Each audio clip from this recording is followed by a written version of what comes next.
Hey, Husker fans, welcome back to the Husker Big Red YouTube channel. I'm Chris Peterson, and joining me as always is Danny Gillette. And we're back here on Monday morning, and we're going to look ahead to Big Ten Media Days. Yes, it's that time of the year. The Big Ten is meeting in Las Vegas this week. A little bit of a change in venue for the conference, but it's a changing league, so it kind of fits. And that's kind of the unofficial, start to the football season, not like getting practice and stuff, but it's right around the corner. So, Danny, how are you doing on this Monday morning, one day before Big Ten Media Days? I'm doing well, and it's hard to believe we're already here at Big Ten Media Days. It seems like just yesterday we were ending the season at Iowa, and now we're already here. So I'm excited. Yeah, it's gonna be kind of interesting, having Big Ten Media Days in Las Vegas. For years they've been held in Indianapolis, but you've got teams now on the West Coast with Oregon, USC, UCLA, Washington, so it makes a little more sense. And it's kind of a different vibe this year with the Big Ten coming in with back-to-back national championships. It feels like the Big Dog or the Big Ten's kind of the big dog now compared to the SEC. I know there's been a lot of kind of fighting back and forth about playoff formats and how many conference games and et cetera, et cetera. So that'll be interesting to hear what Tony Petitti has to say about that. I'm not thinking he's going to say a ton. I think it's pretty clear at this point that the Big Ten, if the SEC is not going to go to 9 games, I think the Big Ten's fine, sticking with 12 teams. So I mean that's kind of where it is. I do think that the Big Ten and Tony Petitti probably prefer the the play in the 4 guaranteed berths for the Big Ten, because I think Mhm. they want that championship Saturday. Like we've talked about, the 2 teams that make the championship are guaranteed to get into the playoff, and then you have play in games among Big Ten teams. The third team plays number 6, 4 places number 5, which I don't think is a terrible idea, but I don't know. I understand why fans don't necessarily like it, but I guess those are some other things to watch on the national scale, the playoff level scale for Tony Petitti, who will be talking first, and then I believe Matt Rhule and company are going to be following soon after he does. So Tuesday is going to be a big day for Nebraska football. And just to clarify for everybody, the representatives for Nebraska are going to be, um, what is it, Dylan? Right? It's Dylan.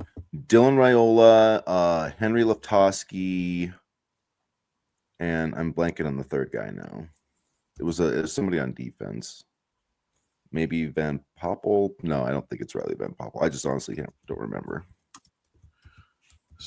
So I mean, at least we'll get to see because Raiola didn't meet much with the media last season because they didn't want to put a ton of pressure on him. But now, he's meeting with the media and he's this off season he's good to go.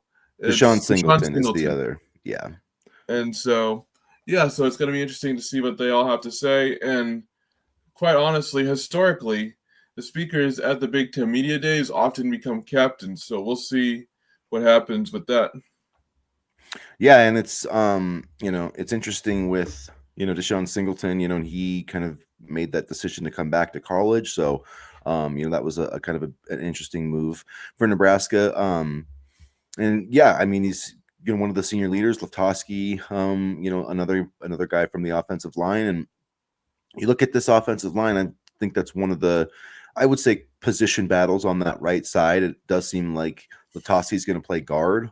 There was, some chatter that maybe he could move out to right tackle. So going into, fall camp, I would say that the 4 spots that are pretty much, solidified on the offensive line are Elijah Pritchett at left tackle, um, and then Henry Leftoski at left guard right now, which is where he played last season. You have Rocco Spindler at right guard, and then Justin Evan Jenkins at center.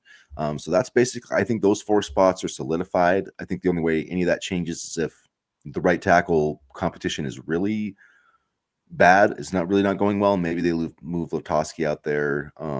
It's like a panic move, but it seems like right now, and I'm sure this will be one of the topics, that he'll get asked by local media members and maybe, some national people too. But who's the starting right tackle going to be? What's that offensive line going to look like? And I think that's one of the key position battles to follow during fall camp. And Sean Callahan of Husker Online reported on Monday this morning that it's pretty much a battle between Gunnar Katula, Tyler Knack, Teddy Prohashka. There was one other name in there that I'm blanking on, but that's essentially what that right tackle, battle is going to look like. So I don't know. What are your thoughts on that? And do you think that Matt Rhule is going to shed any light on that competition tomorrow?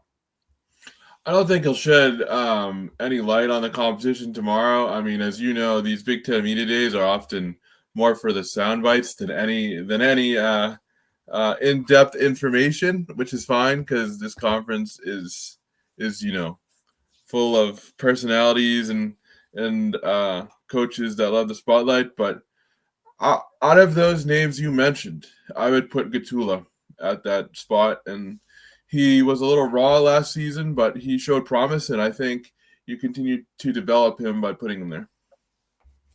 Yeah, so Gatula was the starting left tackle last season.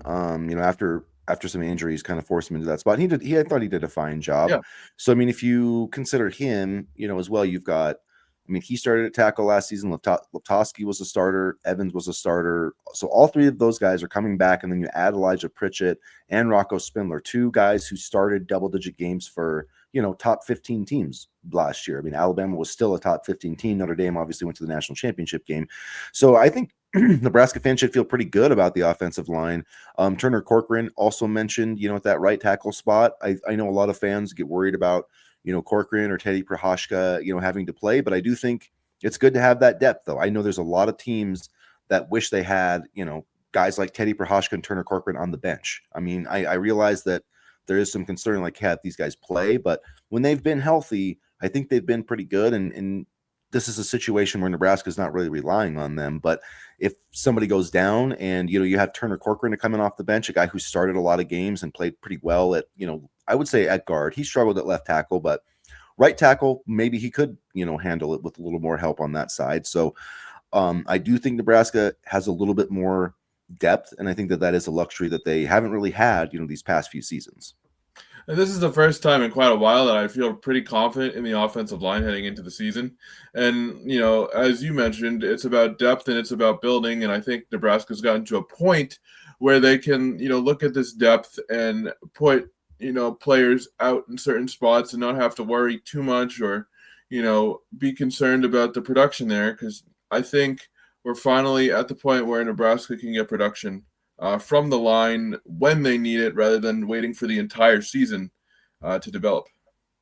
And there's also some young up and coming players too, like Grant Bricks, who could factor into, maybe if he's ready to play at right tackle or possibly, ready to play at left guard, and that could allow Leptoski to bump out to the right side if there's some issues. So there's some good players coming up, and like I said, I feel like there's truly, 8 or 9 guys I would feel very confident, playing Yeah. on this offensive line if needed to. So that's going to be one of the position battles to watch. There's not really a ton of others. I mean, there's competition at wide receiver, but I mean, all those guys are going to play. It's not like the top 2 receivers are going to play and everybody else sits. That's not how receiver really works. On defense, I feel the same. I mean, I could say there's probably a position battle at cornerback, with Andrew Marshall and Donovan Jones. But again, Nebraska is going to be playing with 3 to 4 defensive backs 50% of the time. I mean, cornerbacks. So, let's say, I mean, that's the thing with defense is all those positions like linebacker, corner, or safety, they're all going to be playing multiple spots. So in terms of like, a position battle where one person sits and one person starts, right tackle is pretty much it in my mind. Yeah. And you mentioned Donovan Jones versus Andrew Marshall. I'd take Marshall, and that's not a slight to Jones, but Marshall was one of the highly contested recruitments for a reason. So I would be excited to see what he does in secondary, and I know he's going to make an impact in the special teams department as well. So I want to get him on the field as much as possible. Yeah, I definitely think that's who I would pick to win the job. Andrew Marshall, I thought he was really good in the Big Sky last year, but having 3 corners like that and then other guys, Tarver, Amari Sanders, so really, I think you can feel really good about the depth at tackle. I mean, just offensive line, receiver, cornerback, linebacker, a lot of places to feel good about the depth. He did mention special teams, and I think this is another big question facing this team, right? Because special teams have been a bugaboo for years. I mean, dating back to Scott Frost, there've been issues in the Matt Rhule era with field goals, snaps. Yeah. The return game hasn't been great, at least offensively. The defensive they've done a great job defensively on limiting punt and kick returns, Yeah, but they have. it would be nice to see some more explosive plays. So I do think that's going to be another question. Has the special teams really improved, and what impact will Mike Eckler make as the special teams coordinator? I said this the other day: if he can get Nebraska's special teams to above average, maybe he should get the Broyles Award this year, because that's how Yeah. bad they've been. Yeah, and it's really interesting. You mentioned that it's not really just a Matt Rhule problem. It's been a problem for years. I mean, ever since I started covering this team, let's see, what was it, 6 years ago now? It seems like it's just been all right. Heading into the season, we're going to have problems on special teams, and that's just the way of life. So now Mike Eckler comes in. He is known for his special teams. He is known for his ability to make things happen in the return game, and he brought in a different style of punting.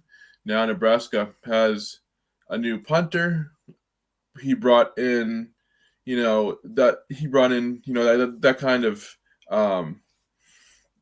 mentality of wanting to be efficient on special teams, and I think special teams will improve. When you look at just Mike Eckler's track record, there's reason to be optimistic there. Yeah, and they brought in the punter Archie Wilson, who obviously isn't proven in this area, but he comes from a very proven background in Australia. So I think that was a well scouted guy. He loves to do that rugby punt. It was very successful at Tennessee. Mike Eckler, they had some of the best coverage units in the country. I mean, one year they had like very minimal return, like it was incredible how few return yards that they had. And yeah, I mean the kicking competition I think is going to be another interesting one. They added the transfer from California, so they've got, I would say, a three-way kind of kicking battle going there. And yeah, it'll be interesting to see Andrew Marshall, who's going to be who's going to do the punt returns. Is Andrew Marshall going to do both of those things?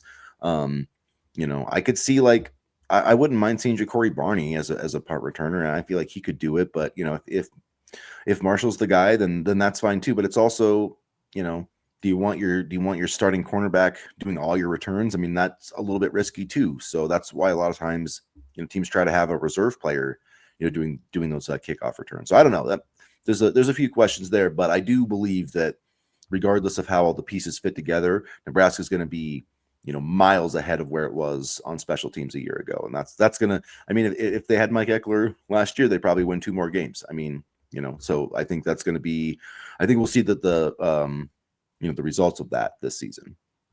Yeah, I agree, and I think it's not going to be a long process. I think by October, maybe even at the end of September, we'll start to see dramatic improvements. It's going to take a while for Eckler to install his system and get guys where they need to go, but I think we'll start seeing improvements on the special teams unit by the time 4 games, 5 games in the season. And I mean, they not only did they add Mike Eckler, but they added Kevin Gallick. They went and got him, to solidify the long snapping. They got Archie Wilson, Kyle Kuinen. Hopefully, I'm saying that right. That's the transfer from Cal, who came in previously, played at Cal and Charlotte, and so he's going to compete with Tristan Albano and John Hall for the kicking job. So I just like that they're not resting on their laurels. They're like, we're gonna fix this problem, and I think this is a Matt Rhule. I'm saying that from Matt Rhule's perspective, like, we're gonna do whatever we got to do to fix special teams. Like, we're not gonna lose multiple games this year because we can't execute a mid-range field goal, that's not that difficult. I know I wrote some in one of my articles, like, they missed a game-winning, a kick that would have essentially clinched the game against Iowa. That wasn't a game winner, but if Hall makes that kick in the second half, they go up by 10 points, and it's just like the game changed when he missed that field goal. You know what I mean? And I agree. I know I Nair dropped that pass, and that would have obviously changed the game too. But it just, if you're going to win in the Big Ten and or the SEC or these major just the margin for error is too small, and you can't be that bad at special teams. So I'm glad that Matt Rhule fixed it, and I think he fixed all of his coordinator positions, for the better this season. And I think this is a big year for Tristan Albano, because now you have another kicker added into the mix, and I'm not sure what the status of his injury is currently. Maybe you know a little bit more than I do on that, but regardless, I think, with Hall performing, he had his ups and downs, but he did well given everything that was going on with the unit. And cutting him coming in, I think this is a big year for Alvano to show that he can stand out from, the competition. Yeah, I mean, Alvano just hasn't really, there's been injuries and he just hasn't really been healthy, and he kind of struggled when he has been. But yeah, John Hall, I thought did a good job last year, especially there was a lot of questions about him, and he really stepped up in that Ohio Mhm. State game. And it Yeah, seemed he like did.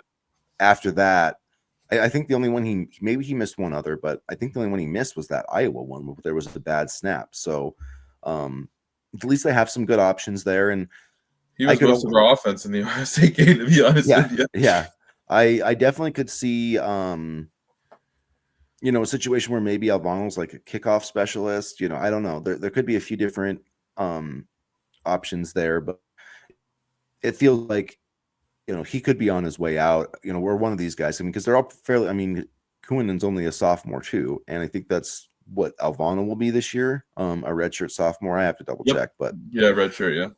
and so Kunin is played in 15 games with Charlotte, was 14 of 20, made all of his extra points. And then he was 9 of 15 in 2023. So he basically he played for Charlotte, and then transferred to Cal, and then transferred to Nebraska. So he never actually played for Cal, but over the past 2 seasons with Charlotte, he's made 23 of 35 field goal attempts, which isn't great. I mean, that's not perfect. I mean, that's still, but six misses per year, but at least gives him somebody to add to the competition at least. So we got three guys there. Hopefully, between one of those three guys, we can find someone that, if we have a 40. My thing is, like, if we get a 40-yard field goal, we got to make it. If it's 50, like, I mean, I understand missing that, but those kicks from the 25-yard line and in, like, you have to make those. And so hopefully Nebraska will be able to do that this season. And I feel like Kunin, he had 21 touchbacks on 45 kickoffs. I feel like he could be the kickoff specialist. So I really do wonder where Albano fits. And it's something that we're going to watch over the course of fall camp here. Because I do think that's a noteworthy competition to keep an eye on, given, Eckler and also the new personnel. Yeah, that'll be an interesting battle to watch. And like you mentioned, there's a couple of different options for kickoff specialist, for place kicker. And then, so another question I'm sure that we're going to get from Matt Rhule on Tuesday is, what is the health of your tight ends, especially Carter Nelson, the top 100 recruit from the 2024 class, who kind of played wide receiver last year, had the touchdown catch against Northern Iowa. Then we didn't really see him after that.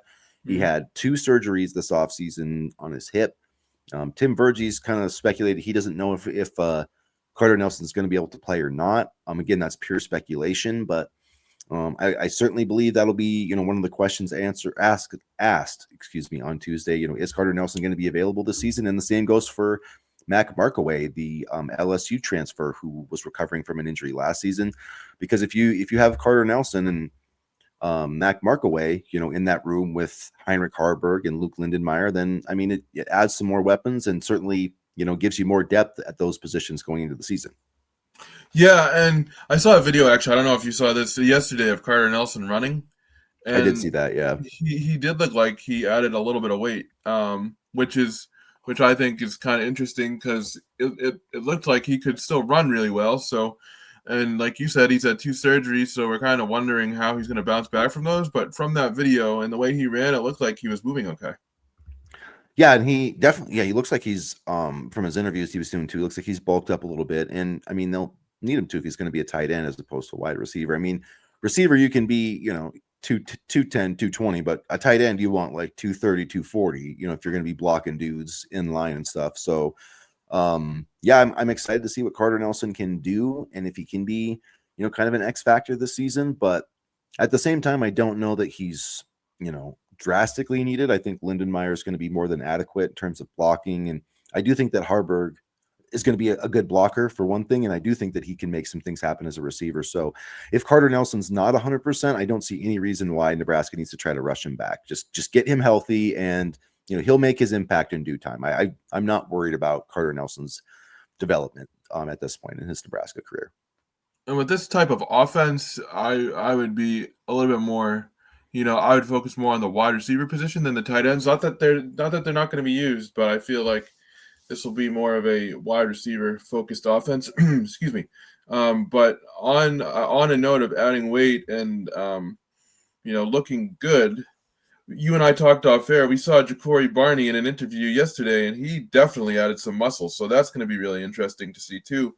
Because if you add that speed and muscle, he's going to be a dynamic playmaker, more so than he already is. Yeah, and I think you could say that guys just looking bigger and stronger. I think you can say that across the board. I mean, the running Mm. backs. I think Dylan Raiola looks Emmett better. Johnson.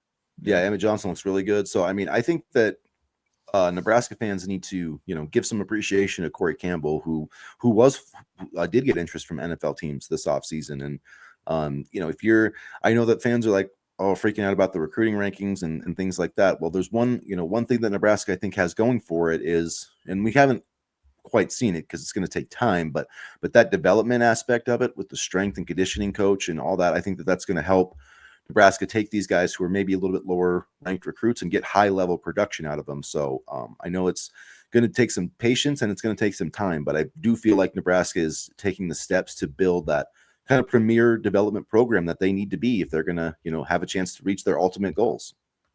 Yeah, and we're kind of already starting to see the benefits of that, and I'm gonna be very interested to see who else has drastic development over camp physically, and I think it's going to be important to the success of the team long term. So especially establishing a culture of physicality and being bigger and things like that. So just looking at before we wrap up here, so here's the 3-day schedule for Big Ten Media Days, 18 teams, 3 days. So Tuesday, obviously Tony Petitti will start. Then you've got Illinois, Indiana, Maryland, Nebraska, Ohio State, and Rutgers. Wednesday will be Minnesota, Northwestern, Oregon, Penn State, Washington, and Wisconsin. And then day 3, you'll have Iowa, Michigan, Michigan State, Purdue, UCLA, and USC. It's kind of interesting to me that they're having Ohio State go on the first day. You usually have like your champion go last, but I guess they're not the champion of the Big Ten, but Oregon's going the second day too. So it's so weird. It's like you forget that Oregon even won the Big Ten last year, I just did until you just said that. and that's Georgia too. I mean, Georgia won the SEC, and it's like you kind of have to rack your brain to remember it. So yeah, the 12-team playoff, degraded those conference championships pretty quickly. So whatever. Yeah, no, I forgot. I totally forgot. Oregon won the Big Ten last year until you just mentioned it. But yeah, it's going to be an exciting couple days, and I'm going to be very interested to see what Dylan Raiola has to say, what Matt Rhule has to say. Vegas, like we said before, is an interesting venue, but welcome to the new Big Ten. So, And that's like getting back to it. I know I've said this before, but like the point of forgetting Oregon even won the Big Ten. Like I think that's why I know it's never going to happen. Like it's probably the biggest pipe dream in the world to get rid of conference championship games because there's so much TV money, but we really need to get rid of those damn things. They're just I pointless. Like agree. what was the point? Like honestly, what was the point of having Oregon and Penn State play last year or Texas and Georgia? Like for seeding? Oh, so one of these teams like it just what they should be doing is playing a 12-game regular season or even 13 games. Who cares? Like I guess we don't need to add games to the regular season, but play 12 games. Every team plays 12 games, and then that week one, turn this thing into a 16-team playoff and have 8 playoff games that same championship weekend, and they're all hosted on campus. And then do the same thing for the quarterfinals the next weekend, and then after that, have your semifinal game on New Year's Day or whatever. But anyway, I'm not in charge of college football, but that's one of the things that I would do. One of the many, many things I would do if I was. No, I agree. I definitely agree with you there. But like you said, and like we mentioned before, way too much money involved in these games to even think about getting rid of them. So Yeah, I the think Big I Ten ain't think never pigs getting rid will of that fly. game. Yeah, no, I think pigs will fly before we see them get rid of conference championship games. we'll, So we'll have we'll have the three we'll have the 3 playing. We'll have the 2 playing games and the champ. So we'll have like basically 3 Big Ten championship games before we'll get 0. So. yeah, 100%. But anyway, that doesn't mean I'm not going to love the game any less, though. I know a lot of fans are disgruntled by it, but whatever. I still love college football, and I am stoked for the season to start in less than 40 days now. So it's crazy that we're getting here soon. Really? Wow. Hold on. I'm just looking at my calendar Yeah, now. because it was a week. It was 42 days on last Thursday, so it would be like 39. whatever days now. I'm terrible with the math, but I think we're under 40 days now. So Wow, that's yeah. that's honestly insane. Yeah, it's pretty crazy. So, yeah, guys. So if you haven't already, hit the like button, hit the subscribe button. Make sure you get in the comments section, turn the notifications on. We'll have a ton of content, leading up to the season when the season starts. So you're not going to want to miss any of that. So, make sure that you subscribe. And as always, go Big Red. Go Big Red.